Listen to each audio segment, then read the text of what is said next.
आकाशवाणी भोपाल से प्रस्तुत है सिवनी जिले की चिट्ठी। आलेख फिरोज पंडित, वाचन स्वर दीपा सिंह।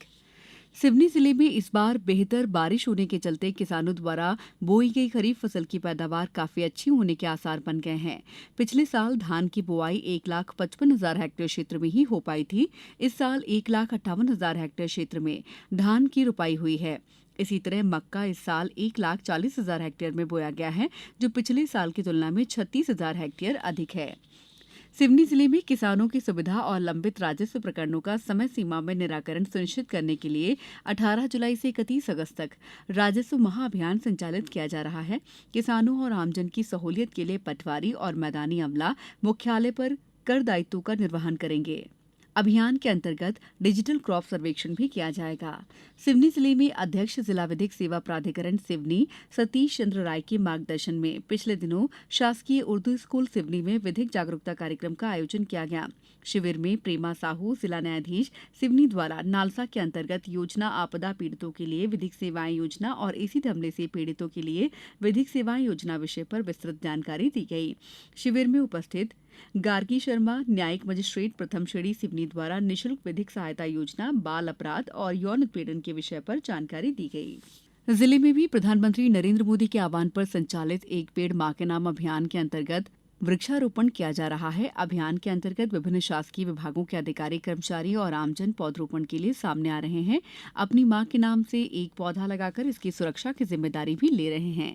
इसी क्रम में सिवनी विकासखंड के अंतर्गत वन विभाग द्वारा केकड़वारी माल कार्यालय परिसर में वृक्षारोपण किया गया। इसी तरह अन्य विभागीय अधिकारी राजस्व घनसौर बिशन सिंह के नेतृत्व में एसडीएम कार्यालय परिसर में पौधरोपण किया गया। वहीं अनुविभागीय अधिकारी राजस्व कुरई विजय सेन के नेतृत्व में कुरई तहसील परिसर में पौधरोपण में अधिकारी कर्मचारियों ने पौधे लगाए।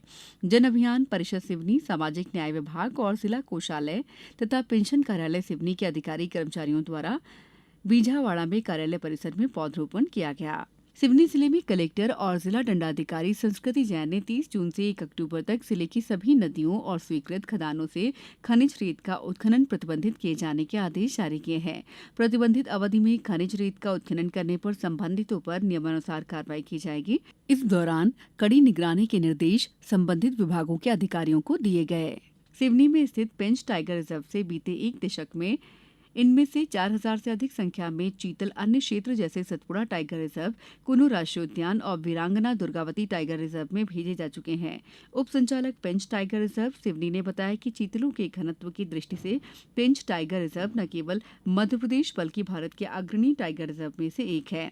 चीतलों की अधिक संख्या गौरव का विषय है, साथ ही बाघों की बड़ी संख्या के प्रबंधन में अत्यंत मददगार भी है। मगर दूसरी ओर चीतलों के अत्यधिक घनत्व का कुप्रभाव घास मैदानों की गुणवत्ता पर भी पड़ता है। इसी दृष्टि से मध्यप्रदेश वन विभाग पेंच और मध्यप्रदेश के अन्य अधिक चीतल घनत्व वाले क्षेत्र से चीतलों को ऐसे वन क्षेत्र में हस्तांतरित करता है जहां उनकी संख्या अत्यधिक कम है। विभिन्न प्रबंधकीय कारणों से लगभग विगत एक दशक में मध्यप्रदेश के एक वन क्षेत्र से दूसरे वन क्षेत्र में 8,000 से कुछ अधिक संख्या में चीतल हस्तांतरित किए जा चुके हैं। सिवनी के जिला शिक्षा अधिकारी एस कुमरे द्वारा जिले के सभी शासकीय उच्चतर माध्यमिक विद्यालय और हाई स्कूल के प्राचार्यों को निर्देशित किया गया है कि ये सुनिश्चित किया जाए कि उनकी संस्था में कार्यरत कोई भी शासकीय शिक्षक प्राइवेट कोचिंग जैसी गतिविधियों में शामिल न हो। उन्होंने अवगत कराया कि यदि निरीक्षण में कोई भी शिक्षक कोचिंग जैसी गतिविधियों में संलिप्त पाया जाता है तो संबंधित शिक्षक के साथ साथ प्राचार्य के विरुद्ध भी कार्रवाई की जाएगी। सिवनी में जनता को साहित्य से परिचित कराने और जागृत करने के लिए सामाजिक संस्थाओं द्वारा हर माह काव्य गोष्ठी और विचार गोष्ठी आयोजित की जाती है। इसी परंपरा को आगे बढ़ाते हुए हाल ही में एक काव्य गोष्ठी का आयोजन किया गया, जिसमें स्थानीय कवियों और शायरों ने अपनी रचनाएं पेश की। जिले की चिट्ठी समाप्त।